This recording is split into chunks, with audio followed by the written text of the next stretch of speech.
Hi friends, welcome back. ಇದು ನಮ್ಮ channel exam compete. ನಮ್ಮ ಲಾಸ್ಟ್ ವಿಡಿಯೋದಲ್ಲಿ ಚಾರ್ಟರ್ ಕಾಯ್ದೆ 1793 ಮತ್ತು 1813ರ ಬಗ್ಗೆ ಮಾಡಿದ್ವಿ. ಅದು ಬೇಕು ಅಂದರೆ ಡಿಸ್ಕ್ರಿಪ್ಷನ್ನಲ್ಲಿರೋ ಲಿಂಕಿಂದ ನೋಡಬಹುದು.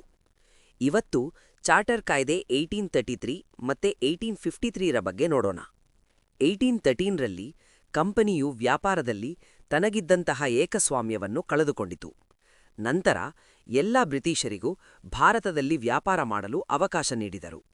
ನಂತರ ಬಂದಂತಹ ಚಾರ್ಟರ್ ಕಾಯ್ದೆ ಅದು 1833ರಲ್ಲಿ ಇದು ಭಾರತದಲ್ಲಿನ ಬ್ರಿಟಿಷ್ ಆಡಳಿತವನ್ನು ಸಂಪೂರ್ಣವಾಗಿ ಕೇಂದ್ರೀಕೃತಗೊಳಿಸುವ ಅಂತಿಮ ಹೆಜ್ಜೆ ಅಂತಾನೆ ಹೇಳಬಹುದು. ಈ ಕಾಯ್ದೆಯ ಮೂಲಕ ಈಸ್ಟ್ ಇಂಡಿಯಾ ಕಂಪನಿಯ ವಾಣಿಜ್ಯ ಚಟುವಟಿಕೆಗಳಿಗೆ ಸಂಪೂರ್ಣವಾಗಿ ತೆರೆ ಎಳೆಯಲಾಯಿತು. ಇದು ಈ ಕಾಯ್ದೆಯ ಪ್ರಮುಖ ಬದಲಾವಣೆ.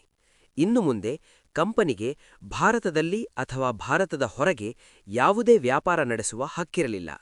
ಇದುವರೆಗೆ ಕಂಪನಿಯ ಮುಖ್ಯ ಉದ್ದೇಶವಾಗಿದ್ದ ವ್ಯಾಪಾರ ಮತ್ತು ಲಾಭಗಳಿಕೆ ಇಲ್ಲಿಗೆ ಅಂತ್ಯಗೊಂಡಿತು. ಅಂದರೆ 1833ರ ಚಾರ್ಟರ್ ಕಾಯ್ದೆ ಕಂಪನಿ ಇನ್ನು ಮುಂದೆ ವ್ಯಾಪಾರ ಮಾಡುವ ಹಾಗಿಲ್ಲ. ಇದರ ಜೊತೆಗೆ ಚೀನಾದೊಂದಿಗಿನ ಕಂಪನಿಯ ವ್ಯಾಪಾರ ಸಂಪರ್ಕಗಳಿಗೂ ಸಂಪೂರ್ಣವಾಗಿ ನಿಲ್ಲಿಸುವಂತೆ ಹೇಳಿತು. ಒಟ್ಟಾರೆ 1833ರ ಚಾರ್ಟರ್ ಕಾಯ್ದೆಯು ಈಸ್ಟ್ ಇಂಡಿಯಾ ಕಂಪನಿಯನ್ನು ವ್ಯಾಪಾರ ಸಂಸ್ಥೆಯಿಂದ ಸಂಪೂರ್ಣವಾಗಿ ಆಡಳಿತ ಸಂಸ್ಥೆಯಾಗಿ ಪರಿವರ್ತಿಸಿ ಭಾರತದಲ್ಲಿನ ಬ್ರಿಟಿಷ್ ವಸಾಹತು ಆಡಳಿತವನ್ನು ಕಾನೂನುಬದ್ಧವಾಗಿ ದೃಢಪಡಿಸಿತು. ಅಂದರೆ ಇನ್ನು ಮುಂದೆ ಭಾರತ ದೇಶವು ಬ್ರಿಟಿಷರ ಮುಷ್ಟಿಯಲ್ಲಿರುತ್ತದೆ. ಅದು ಕಾನೂನುಬದ್ಧವಾಗಿ ತನ್ನ ಆಡಳಿತವನ್ನು ಪ್ರಾರಂಭಿಸುತ್ತದೆ. ಇದರ ಜೊತೆಗೆ ಬಂಗಾಳದ ಗವರ್ನರ್ ಜನರಲ್ ಹುದ್ದೆಯನ್ನು ಭಾರತದ ಗವರ್ನರ್ ಜನರಲ್ ಎಂದು ಮರುನಾಮಕರಣ ಮಾಡಲಾಯಿತು. ಇದನ್ನ ನೋಡಿದ್ರೆ ಇದು ಎರಡನೇ ಬದಲಾವಣೆ. ಮೊದಲನೆಯದು ನಿಯಂತ್ರಣ ಕಾಯ್ದೆಯಲ್ಲಿ ಗವರ್ನರನ್ನು ಗವರ್ನರ್ ಜನರಲ್ ಆಗಿ ಮತ್ತೆ ಇವಾಗ ಗವರ್ನರ್ ಜನರಲ್ ಅನ್ನು ಭಾರತದ ಗವರ್ನರ್ ಜನರಲ್ ಅಂತ.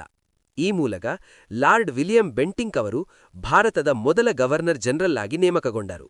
ನೆನಪಲ್ಲಿಟ್ಕೊಳ್ಳಿ, ಮೊದಲ governor general lord Warren Hastings ಮತ್ತೆ ಇವಾಗ ಲಾರ್ಡ್ ವಿಲಿಯಂ ಬೆಂಟಿಂಕ್ ಮೊದಲ ಭಾರತದ ಗವರ್ನರ್ ಜನರಲ್. ಇಲ್ಲಿಯಿಂದ ಭಾರತದ ಗವರ್ನರ್ ಜನರಲ್ ಆಗಿ ಮಾಡಿದ ಪರಿಣಾಮವಾಗಿ ದೇಶದ ಆಡಳಿತ ಒಂದೇ ಕೇಂದ್ರ ನಿಯಂತ್ರಣದ ಅಡಿಯಲ್ಲಿ ಏಕೀಕೃತವಾಯಿತು. ಜೊತೆಗೆ ಬಾಂಬೆ ಮತ್ತು ಮದ್ರಾಸ್ ರಾಜ್ಯಪಾಲರು ತಮ್ಮ ಶಾಸನಾತ್ಮಕ ಅಧಿಕಾರವನ್ನು ಕಳೆದುಕೊಂಡರು. ಇನ್ನು ಮುಂದೆ ಗವರ್ನರ್ ಜನರಲ್ ಅವರಿಗೆ ಸಂಪೂರ್ಣ ಬ್ರಿಟಿಷ್ ಭಾರತದ ಮೇಲೆ ಏಕೈಕ ಶಾಸನಾತ್ಮಕ ಅಧಿಕಾರವಿರುತ್ತದೆ ಎಂದು ಹೇಳಿದರು. ಇಲ್ಲಿಂದ ಗವರ್ನರ್ ಜನರಲ್ ಸರ್ಕಾರವನ್ನು ಭಾರತ ಸರ್ಕಾರ ಎಂದು ಕರೆಯಲಾಯಿತು ಮತ್ತು ಮಂಡಳಿಯನ್ನು ಭಾರತ ಮಂಡಳಿ ಎಂದು ಬದಲಾಯಿಸಲಾಯಿತು. ಇದರ ಜೊತೆಗೆ ಒಂದು ಇಂಪಾರ್ಟೆಂಟ್ ಬೆಳವಣಿಗೆ ಏನು ಅಂದರೆ ಈ ಕಾಯ್ದೆಯ ಅಡಿಯಲ್ಲಿ ಭಾರತೀಯ ಕಾನೂನು ಆಯೋಗವನ್ನು ಸ್ಥಾಪಿಸಲಾಯಿತು. ಈ ಆಯೋಗದ ಸ್ಥಾಪನೆಯ ಮುಖ್ಯ ಉದ್ದೇಶ ಏನು ಅಂದರೆ ಭಾರತದಲ್ಲಿ ಹರಡಿಕೊಂಡಿದ್ದ ವಿಭಿನ್ನ, ಗೊಂದಲಭರಿತ ಮತ್ತು ಅಸಮಾನ ಕಾನೂನುಗಳನ್ನು ಒಂದೇ ರೂಪಕ್ಕೆ ತರುವುದಾಗಿತ್ತು. ಅಂದರೆ ಈ ಆಯೋಗವು ಭಾರತದಲ್ಲಿದ್ದ ಹಿಂದೂ ಕಾನೂನು, ಮುಸ್ಲಿಂ ಕಾನೂನು ಮತ್ತೆ ಬ್ರಿಟಿಷ್ ನ್ಯಾಯಾಲಯಗಳ ನಿಯಮಗಳು ಇವೆಲ್ಲವನ್ನು ಅಧ್ಯಯನ ಮಾಡಿ ಸರಳ, ಸ್ಪಷ್ಟ ಮತ್ತು ಏಕರೂಪ ಕಾನೂನು ವ್ಯವಸ್ಥೆ ರೂಪಿಸಲು ಪ್ರಯತ್ನಿಸಬೇಕೆಂದು ಪ್ರಾರಂಭಿಸಿದರು. ಇದರ ಮೊದಲ ಭಾರತೀಯ ಕಾನೂನು ಆಯೋಗದ ಅಧ್ಯಕ್ಷರಾಗಿ ಲಾರ್ಡ್ ಮಕಾಲೆ ಅವರನ್ನು ನೇಮಿಸಲಾಗಿತ್ತು. ಮತ್ತೆ ಈ ಕಾಯ್ದೆಯು ದೇಶದ ಆಡಳಿತದಲ್ಲಿ ಭಾರತೀಯರು ಪಾಲ್ಗೊಳ್ಳಲು ಅವಕಾಶ ನೀಡಿದ್ದ ಮೊದಲ ಕಾಯ್ದೆಯಾಗಿತ್ತು. ಇದರಲ್ಲಿ ಸರ್ಕಾರಿ ಸೇವೆಗೆ ಅರ್ಹತೆಯೇ ಆಧಾರವಾಗಬೇಕು, ಜನ್ಮ, ಬಣ್ಣ, ಧರ್ಮ ಅಥವಾ ಜನಾಂಗ ಆಧಾರವಾಗಬಾರದು ಎಂದು ಘೋಷಿಸಲಾಯಿತು. ಜೊತೆಗೆ ಭಾರತದಲ್ಲಿ ಅಸ್ತಿತ್ವದಲ್ಲಿದ್ದ ಗುಲಾಮಗಿರಿಯನ್ನು ಕಡಿಮೆ ಮಾಡಲು ಒತ್ತು ನೀಡಿದ್ದರು. ಈ ಎಲ್ಲ ಅಂಶಗಳು 1833ರ ಚಾರ್ಟರ್ ಕಾಯ್ದೆಯಲ್ಲಿ ಬ್ರಿಟಿಷರು ತಂದ ಬದಲಾವಣೆಗಳು. 1833 ಚಾರ್ಟರ್ ಕಾಯ್ದೆ ನಂತರ ಬಂದಿದ್ದು 1853 ಚಾರ್ಟರ್ ಕಾಯ್ದೆ. ಇದು ಚಾರ್ಟರ್ ಕಾಯ್ದೆಗಳಲ್ಲಿ ಕೊನೆಯ ಕಾಯ್ದೆ. ಇದರಲ್ಲಿ ತಂದ ಪ್ರಮುಖ ಬದಲಾವಣೆಗಳು ಏನು ಅಂದರೆ ಮೊದಲ ಬಾರಿಗೆ ಗವರ್ನರ್ ಜನರಲ್ ಕೌನ್ಸಿಲ್ನ ಶಾಸನಾಂಗ ಮತ್ತು ಕಾರ್ಯಾಂಗ ಕಾರ್ಯಗಳನ್ನು ಬೇರ್ಪಡಿಸಲಾಯಿತು. ಅಂದ್ರೆ ಏನು, ಇಲ್ಲಿವರೆಗೂ ಅಂದರೆ ಈ ಬದಲಾವಣೆ ಈ ಕಾಯ್ದೆ ಬರೋದಕ್ಕೂ ಮೊದಲು ಇದ್ದಿದ್ದು ಗವರ್ನರ್ ಜನರಲ್ ಇದ್ರು, ಅವರ ಕೆಳಗೆ ಗವರ್ನರ್ ಜನರಲ್ನ ಕೌನ್ಸಿಲ್ ಇತ್ತು. ಸಭೆ ಸೇರಿ ಚರ್ಚೆ ಮಾಡೋಕೆ, ನಿರ್ಧಾರ ತೆಗೆದುಕೊಳ್ಳೋಕೆ ಅಂತಾನೆ ಇದ್ರು. ಇವರುಗಳು ಆಡಳಿತ ಕಾರ್ಯಗಳಲ್ಲಿ ಮತ್ತು ಕಾನೂನು ರಚನೆ ಮಾಡುವಲ್ಲಿ ಈ ಎರಡು ಕ್ಷೇತ್ರಗಳಲ್ಲಿ ಇದೊಂದೇ ಸಂಸ್ಥೆ ಕಾರ್ಯನಿರ್ವಹಿಸುತ್ತಿತ್ತು. ಮತ್ತೆ ಇಲ್ಲಿ ಆಡಳಿತ ನಡೆಸುವ ಕಾರ್ಯವನ್ನು ಕಾರ್ಯಾಂಗ ಎಂದು ಕರೆಯುತ್ತಿದ್ದರು ಮತ್ತು ಕಾನೂನು ರಚಿಸುವ ಕಾರ್ಯವನ್ನು ಶಾಸನಾಂಗ ಎಂದು ಕರೆಯುತ್ತಿದ್ದರು. ಇದನ್ನ ನೆನಪಲ್ಲಿಟ್ಕೊಳ್ಳಿ. ಬ್ರಿಟಿಷರ ಚಾರ್ಟರ್ ಕಾಯ್ದೆಯಲ್ಲಿ ಶಾಸನಾಂಗ ಅಂದ್ರೆ ಅದು ಕಾನೂನಿನ ಬಗ್ಗೆ ತಂದ ಬದಲಾವಣೆ. ಓಕೆ ಫ್ರೆಂಡ್ಸ್, ಮೊದಲೇ ಹೇಳಿದ ಹಾಗೆ ಗವರ್ನರ್ ಜನರಲ್ನ ಕೌನ್ಸಿಲ್ ಈ ಎರಡನ್ನೂ ಒಂದೇ ಸಮಯದಲ್ಲಿ ನಿರ್ವಹಿಸಬೇಕಿತ್ತು.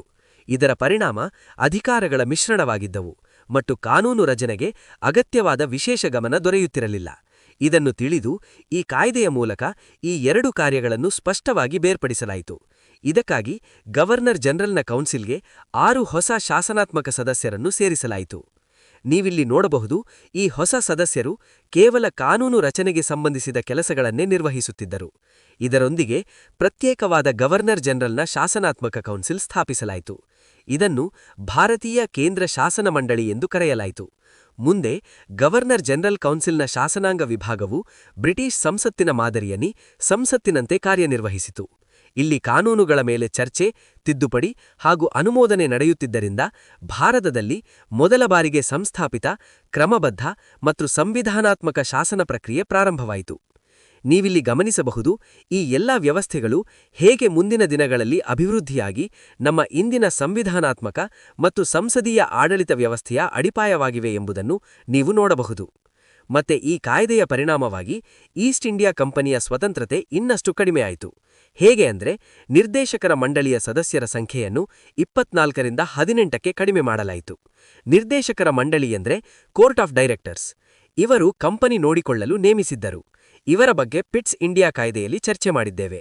ಈ ಕಾಯ್ದೆಯ ಅಡಿಯಲ್ಲಿ ಸದಸ್ಯರ ಸಂಖ್ಯೆಯನ್ನು 24ರಿಂದ 18ಕ್ಕೆ ಕಡಿಮೆ ಮಾಡಲಾಯಿತು. ಮತ್ತೆ ಅದರಲ್ಲೂ 6 ಸದಸ್ಯರನ್ನು, ಅಂದ್ರೆ 18 ಸದಸ್ಯರಲ್ಲಿ 6 ಸದಸ್ಯರನ್ನು ಬ್ರಿಟಿಷ್ ಕ್ರೀನವೇ ನಾಮನಿರ್ದೇಶನ ಮಾಡಬೇಕೆಂದು ನಿಗದಿಪಡಿಸಲಾಯಿತು. ಇದರಿಂದ ಬ್ರಿಟಿಷ್ ಸರ್ಕಾರದ ನೇರ ನಿಯಂತ್ರಣ ಹೆಚ್ಚಾಯಿತು. ಮತ್ತೆ ಈ ಕಾಯ್ದೆಯ ಮೂಲಕ ಭಾರತೀಯ ನಾಗರಿಕ ಸೇವೆಗಳಿಗೆ, ಅಂದ್ರೆ ಇಂಡಿಯನ್ ಸಿವಿಲ್ ಸರ್ವೀಸಸ್ಗೆ ಜನ್ಮ ನೀಡಲಾಯಿತು. ಓಕೆ ಫ್ರೆಂಡ್ಸ್, ಈ ವಿಡಿಯೋ ಇಷ್ಟ ಆದ್ರೆ ಲೈಕ್ ಮಾಡಿ, ಸಬ್ಸ್ಕ್ರೈಬ್ ಮಾಡ್ಕೊಳ್ಳಿ. ಈ ಒಂದು ಟಾಪಿಕ್ನ ಪ್ರಶ್ನೆಗಳು ಮತ್ತು ನೆನಪಿಟ್ಕೊಳ್ಳೋಕೆ ಟ್ರಿಕ್ ಜೊತೆ ಮುಂದಿನ ವಿಡಿಯೋದಲ್ಲಿ ಸಿಗುತ್ತೆ. ಮುಂದಿನ ವಿಷಯ ಕ್ರೌನ್ ರೂಲ್.